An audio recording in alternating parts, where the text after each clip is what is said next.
लड़का बस हाथ घुमाता है और तुरंत शार्क बुला लेता है। एक ही वार में वो खतरनाक दुश्मन को चीर कर रख देता है। स्पीड की बात करें तो वो पलक झपकते ही हजारों मीटर दौड़ सकता है, लेकिन ये ताकत उसे जन्म से नहीं मिली थी। शुरुआत में वो अपने पिता के साथ समुद्र में रहता था। बचपन से ही उसे जानवरों से बहुत प्यार था, इसलिए वो अक्सर अपना खाना शार्क को खिला देता था। धीरे धीरे उसकी शार्क के साथ गहरी दोस्ती हो गई, लेकिन एक दिन अचानक भयानक तूफान आ गया और उनकी जिंदगी उजड़ गई। पिता और बेटा समुद्र में बिछड़ गए। अपने पिता को दूर जाते देख लड़का पूरी तरह टूट गया। तभी कुछ शार्क उसके पास आईं। उसके प्यार और मदद का बदला चुकाने के लिए वे उसे अपने ठिकाने पर ले गईं। उस दिन के बाद लड़का शार्क के साथ ही रहने लगा। शार्क ने उसे अपने बच्चे की तरह पाला, पानी में सांस रोकना सिखाया और अपने तरीके से जीना भी सिखाया। समय के साथ लड़के का शरीर भी बदलने लगा।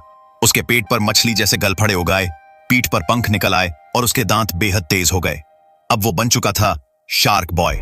एक दिन अर्जुन समुद्र किनारे मछली पकड़ रहा था, तभी गलती से उसने बड़े हो चुके शार्क बॉय को पकड़ लिया। उसे देखकर अर्जुन को उस पर तरस आ गया और वो उसे चुपके से घर ले आया। उसने उसे अपने बाथटब में रखा और उसकी देखभाल करने लगा। कुछ ही दिनों में दोनों अच्छे दोस्त बन गए। तभी अचानक एक नीली रोशनी चमकी और एक रहस्यमयी लड़की सिया उनके घर आ गई और दोनों को अपने साथ ले गई। असल में जल्लोक नाम का एक ग्रह खतरे में था। उसे बचाने के लिए क्रिस्टल हार्ट लाना जरूरी था। तीनों एक खास रास्ते से समुद्र के सबसे खतरनाक इलाके में पहुंचे। जैसे ही अर्जुन उस क्रिस्टल को लेने गया, अचानक बर्फ टूटने लगी और वो खजाना नीचे गिर गया। सिया उसे पकड़ने के लिए आगे बढ़ी, लेकिन वो खुद बर्फ में जम गई। कोई और रास्ता न होने पर दोनों उसे लेकर एक ताकतवर दुश्मन विद्युत बाबा के पास पहुंचे, लेकिन वो पहले से ही तैयार बैठा था। शार्क बॉय ने बिना सोचे उस पर हमला कर दिया, लेकिन विद्युत बाबा की बिजली जैसी ताकत ने उसे बेहोश कर दिया और वो समुद्र में डूबने लगा। सिया ने अपनी जान की परवाह किए बिना छलांग लगाई और उसे बचा लिया, लेकिन खुद अपनी जान गंवा बैठी।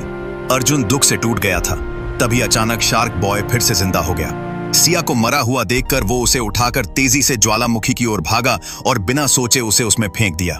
सब हैरान रह गए, लेकिन अगले ही पल सिया पूरी तरह जिंदा होकर बाहर आई, पहले से भी ज्यादा ताकतवर। उसी वक्त अर्जुन की शक्तियां भी जाग गईं। अब वो अपने दिमाग से कुछ भी नियंत्रित कर सकता था, लगभग अजेय बन चुका था। फिर शार्क बॉय ने अपने साथियों को बुलाया और मिलकर उन्होंने आसानी से विद्युत बाबा को हरा दिया। सबको लगा कि खतरा टल गया, लेकिन तभी अचानक विद्युत बाबा खुद को आजाद करके वहां से भाग निकला।